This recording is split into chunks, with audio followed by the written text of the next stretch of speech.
Hi,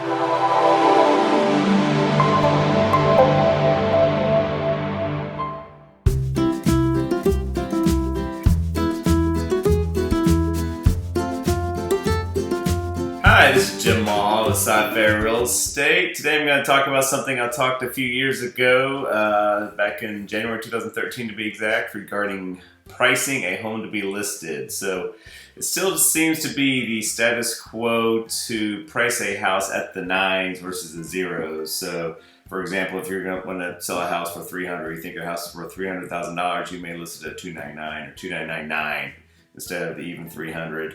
It goes back to the retail train of thought, like in a Walmart, right? If you go buy a toaster, toaster manufacturers may price their toaster at $59.99 versus $60 for the psychological benefit of thinking, hey, this is, for people look at the toaster and go, oh, this is a better toaster. It's only $50 in the 50s versus 60. So, and that may work on shelves of products. If you go on the shelf and see a whole bunch of toasters, the one that's the 99 may look a little better deal than you than one that's the 60.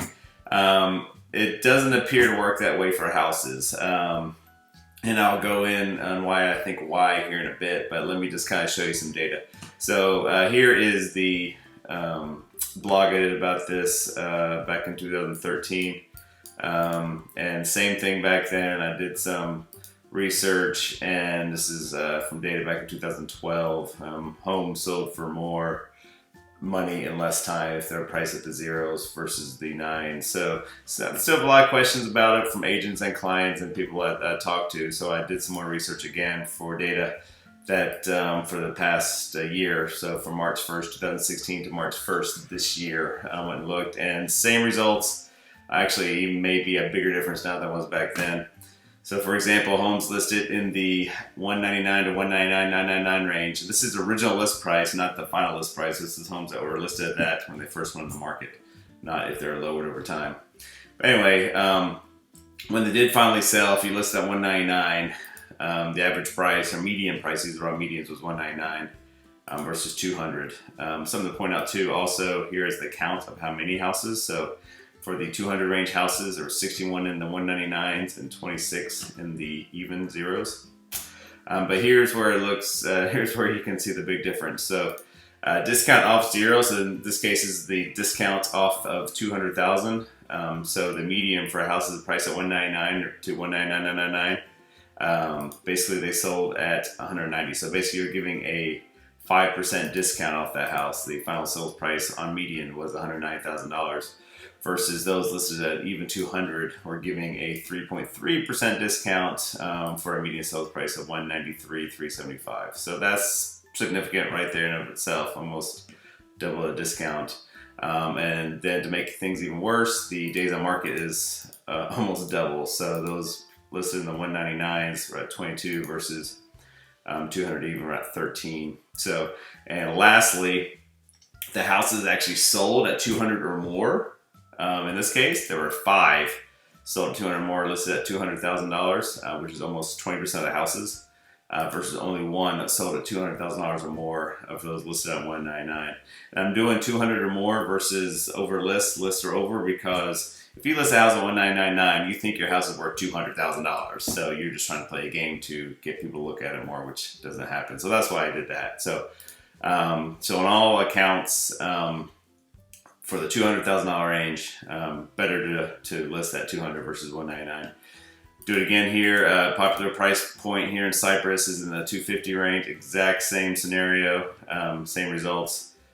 Discount again, giving almost more than double the discount. For the 249.9, you're giving us almost $18,000 discount versus over just $8,000 discount for the 250 range. Days on market. 39 versus 28, and 2 when at 250 or above, at 250 versus none if you're listed at 249.9. Same results for 299 to 300 and 399 to 400.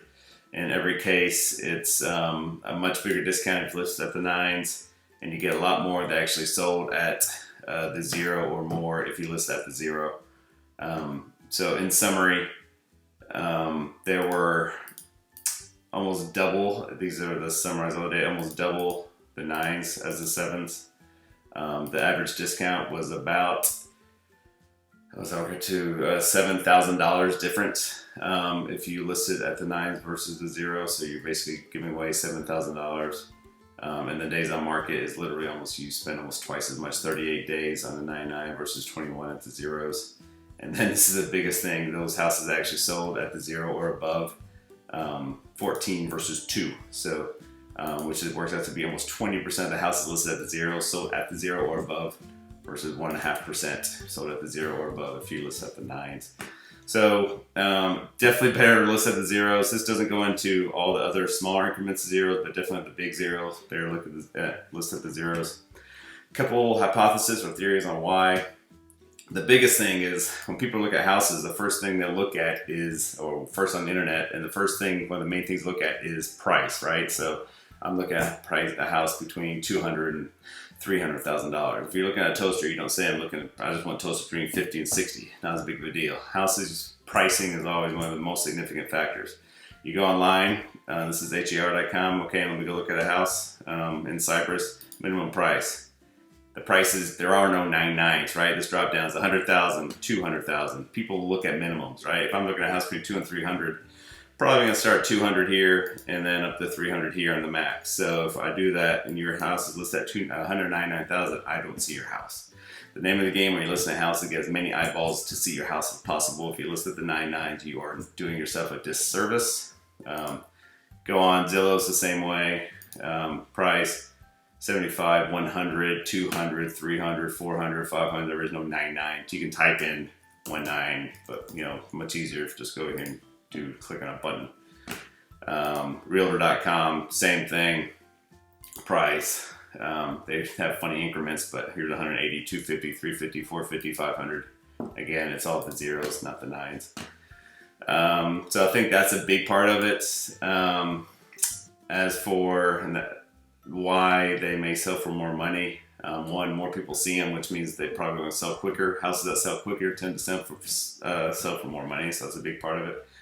I also think there's a psychological thing going the other way. This is just a complete hypothesis theory, but if you have a house that's at $300,000 and someone makes an offer, it's a bigger jump for them psychologically to make an offer in the 380s, right? Because they're skipping the whole, if it's listed at 300 in the 280s.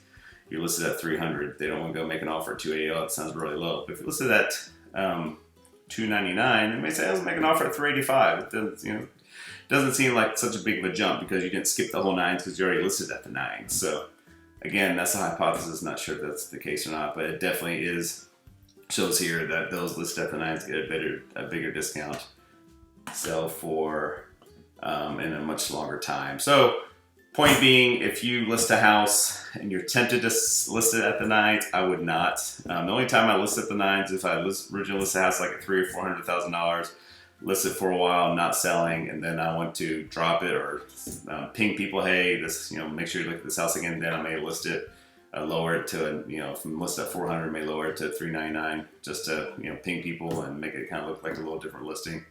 But if I'm starting a house and it's listed, if it's valued anywhere near a main increment, 200, 300, 400, I'll list it right at that number just because I know they sell a lot faster.